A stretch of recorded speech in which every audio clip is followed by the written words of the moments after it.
Bonjour tout le monde, alors bienvenue dans cette nouvelle vidéo. Alors aujourd'hui une vidéo de présentation de tous mes produits de la marque Enel.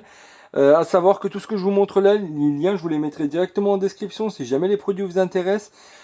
Pour ce qui est des liens en description, faut savoir que c'est des liens d'affiliation, donc ça vous coûte pas un centime plus cher et ça permet de soutenir la chaîne. Euh, Sinon, n'hésitez pas à liker, à partager également la vidéo si jamais le contenu vous plaît. Pour ce qui est des produits, alors le premier, c'est d'ailleurs le tout premier produit que j'ai acheté de la marque Enel, c'est une tronçonneuse. C'est une tronçonneuse qui coûte dans les 150 euros. Faut savoir également qu'elle marche en 2 fois 18 volts. Donc la possibilité d'insérer une batterie 18 volts ici et une autre sur le côté là. Pareil pour ce qui est des tronçonneuses, des taille-haies. Pareil, le prochain produit c'est aussi un taille-haie. Je vous le montrerai tout à l'heure. Mais vous les avez en fait en divers formats, diverses variantes on va dire.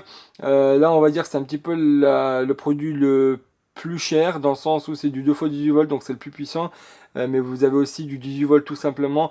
Après, moi, personnellement, j'ai pas forcément une utilisation, on va dire, un petit peu intensif du truc. C'est vraiment dans le but de jardiner, etc. Donc voilà, moi, je suis parti un petit peu, on va dire, sur la version la plus chère. Comme ça, moi, j'étais tranquille. Quand vous l'achetez, le produit, il faut savoir que, en fait, les batteries ne sont pas fournies avec. Donc à 150 euros, vous n'avez pas les batteries. Et une autre chose que vous n'avez pas, c'est en fait ici, vous voyez un petit réservoir. Mais en fait, le petit réservoir vous permet en fait de lubrifier la chaîne. Et l'huile de lubrification, elle n'est malheureusement pas fournie avec non plus. Donc vous devez l'acheter séparément entre 10 et 15 euros. Donc voilà pour ce qui est du produit en soi. Sinon, moi personnellement, j'en suis satisfait pour le peu d'utilisation que j'en ai.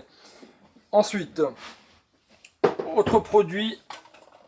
Alors pareil, je vais avoir du mal à tout mettre dans le cadre vu que c'est un petit peu long. C'est un taille-haie. Là pareil, pour ce qui est de la longueur, on va dire des dents ici là, je la connais pas.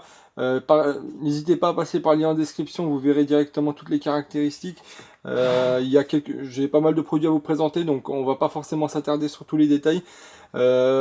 Pour ce qui est du poids, alors du taille, faut savoir que exactement comme la tronçonneuse, c'est du 2 fois 18 volts. La tronçonneuse était brushless, celle-là ne l'est pas. Mais sinon, pour ce qui est du produit, il coûte pareil dans les 150 euros et les batteries ne sont malheureusement pas fournies avec. Pour ce qui est des batteries, alors ceux-là, juste pour vous montrer, c'est des 4 ampères. Il faut savoir qu'on va dire que c'est un petit peu les batteries les moins chères. Si on compare à Bosch, Milwaukee, etc. C'est les batteries les moins chères. Je crois qu'une batterie 4 ampères, c'est dans les 40 euros avec un chargeur. Donc ça reste très accessible. Surtout, après, on va dire, le petit hic là-dedans, c'est que lorsque vous achetez forcément l'équipement en 2 fois 18 volts, donc 36 volts, vous devez acheter 4 batteries pour pouvoir faire un échange lorsque vous n'avez plus de batterie. Donc ça, c'est pour le taillet. Autre produit de jardinage, c'est un petit sectateur, on va dire en 18 volts, un coupe-branche, vous appelez ça comme vous voulez. Pareil, moi j'ai pas forcément une utilisation intensive du truc, mais ceux qui coupent souvent des petites branches avec un sectateur, faut savoir que au bout d'un moment ça fait mal et que ça reste comme mine de rien une bonne alternative je trouve. Donc électrique. Voilà, on va faire ça. Donc voilà un petit peu comment ça marche. J'ai jamais eu de soucis, tous les branches que j'ai coupées, c'est parti tout seul. Je crois, alors le produit coûte, je trouve pour ma part, après je sais pas ce que vaut un manuel, mais en tout cas c'est dans les 80 euros. Faut savoir, alors faut guetter les prix. Des fois vous avez la possibilité de le trouver à 40 euros pendant les Black Friday ou Amazon Prime Day. Donc à surveiller. En temps normal 80, si vous réussissez à l'avoir à 40, ça reste, je trouve, un bon rapport qualité-prix. Ensuite, prochain produit que je tenais à vous montrer, c'est un gonfleur, souffleur sur batterie en 18 volts. Alors, il faut savoir qu'il existe en 18 volts, mais qu'il existe également en version hybride, c'est-à-dire que vous avez la possibilité de le brancher sur une prise secteur et que vous avez la possibilité d'utiliser donc en batterie ou en prise secteur. Là, vous avez uniquement la version batterie. Si vous voulez la version avec prise secteur, vous payez une vingtaine, 10 ou 20 euros en plus. Donc voilà, à vous de voir si vous en avez l'utilité ou pas. Moi personnellement, j'essaie maintenant de fuir un maximum les produits filaires. Après, bon, chacun son utilisation. Donc l'idée de ça, c'est de venir pouvoir en fait gonfler soit les roues de voiture, soit les ballons de foot ou basket.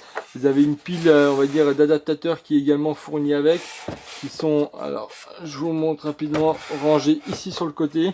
Vous avez une petite fenêtre dans laquelle vous avez tout qui est rangé dedans, que vous pouvez venir fermer. Un petit souffleur. Alors le souffleur, l'idée c'est vraiment pour, on va dire, les petites, enfin les piscines gonflables, les matelas gonflables. Alors je vais vous en montrer un autre de souffleur, mais alors vous allez voir, c'est un petit peu délicat. Alors je peux vous le montrer maintenant, comme ça au moins c'est fait. C'est un petit souffleur sur batterie qui a, on va dire, une ergonomie un petit peu de visseuse. L'idée de ça, c'est venir vraiment, c'est une utilisation, on va dire, un petit peu plus limitée. Là, vous allez vraiment souffler, on va dire, tout ce qui est piscine. Avec ça, vous gonflez pas une piscine où vous allez prendre je ne sais combien de temps. Et vous allez peut-être aussi endommager l'appareil, donc c'est peut-être pas fait, enfin c'est pas fait pour ça. On va dire l'utilisation la plus correcte que vous pouvez avoir de l'appareil, c'est vraiment gonfler les matelas, les petits matelas gonflables pour le camping, etc. Ça va vraiment super bien.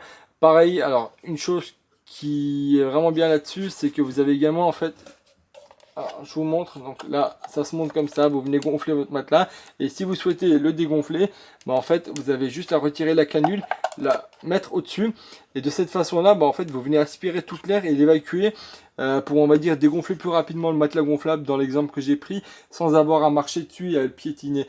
Donc voilà, ça reste quand même un super produit. Il faut savoir qu'il coûte une cinquantaine d'euros en temps normal. Cinquantaine d'euros en temps normal, et en ce moment, alors avant de faire la vidéo, je l'ai vu à une trentaine d'euros. Donc ça reste mine de rien très accessible et très, on va dire, bon rapport qualité-prix. Alors moi j'ai une autre utilisation, c'est souvent quand des fois quand tu coupes du bois et que tu as l'établi un petit peu sale, en fait j'utilise un petit peu comme une soufflette manuelle. C'est d'ailleurs, on va dire, l'utilisation première que j'ai du produit. Je trouve ça super bien. Je sais que Makita ils en font également. Alors c'est exactement dans le même format, sauf que c'est vraiment fait pour être utilisé comme une soufflette. C'est un petit peu plus puissant et c'est, je crois, sur une batterie 42 volts, mais bon, tout le monde n'en a pas, donc ma foi, j'en parle pas forcément. Mais en tout cas, ça reste une super alternative. Et d'ailleurs, le produit Makita, je crois qu'il coûte dans les 150 euros, donc c'est un petit peu cher pour une soufflette. Alors, ceci étant dit, alors le dernier produit que je tenais à vous montrer, alors je crois que c'est le dernier, je vais regarder autour de moi. Ouais, ah non, c'est l'avant-dernier, excusez-moi. Le dernier produit, alors c'est tout simplement en fait un petit touret de la marque Enel. Là vous avez un côté avec du papier abrasif et là vous avez une meule. Le produit coûte dans les 90 euros je crois. Ça reste un produit, on va dire, d'atelier. Là c'est filière, donc je vous ai dit que je suis le fil, mais bon, pour un touret il n'y a pas forcément d'utilité. Après il y en a qui préféraient peut-être avoir une meule et une brosse métallique. Moi je trouvais l'idée, on va dire, du papier abrasif sympa. Ça peut être hyper utile quand vous avez des trucs vraiment, on va dire, de précision à faire. Ça va vraiment pas mal du tout. Et pour 90 euros, je trouvais pareil que c'était un super rapport qualité-prix. Et il faut savoir que tout le gabarit là en fonte, ça pèse vraiment hyper lourd. Et pour le dernier produit, alors c'est ça, c'est un déboucheur de toilette. Alors, déboucheur de toilette, déboucheur d'évacuation, vous appelez ça comme vous voulez. Et ça coûte une centaine d'euros. Et l'idée c'est en fait tout simplement ici une queue annelée là en forme de ressort. Enfin, c'est juste un ressort et qui vous permet en fait d'aller directement dans les évacuations pour venir piocher un petit peu tous les cheveux, toute la crasse qui traîne et qui reste collée dans vos évacs. Pareil, enfin moi je l'ai acheté parce que j'avais une douche qui était bouchée là où je vivais avant. Et moi je vous raconte un peu ma vie, mais juste pour vous expliquer pourquoi j'ai acheté. Parce que mine de rien, c'est pas un outil, on va dire, commun. Une chose qu'il faut savoir également, c'est que en fait vous avez 8 mètres de déport à l'intérieur. Donc 8 mètres, franchement c'est énorme, je trouve. Donc pour une centaine d'euros, je trouvais ça pas mal du tout. Donc voilà, surtout que maintenant si vous mettez les produits, vous avez tendance à plus facilement abîmer le PVC. Donc j'ai préféré opter sur ce produit là. Donc n'hésitez pas à me dire ce que vous pensez de ce produit. Ma foi, moi j'ai trouvé pas mal du tout. Donc voilà un petit peu toute la palette d'outils Enel que j'ai. N'hésitez pas à me dire ce que vous en avez pensé, puis on se retrouve pour une prochaine vidéo. Allez, au revoir tout le monde.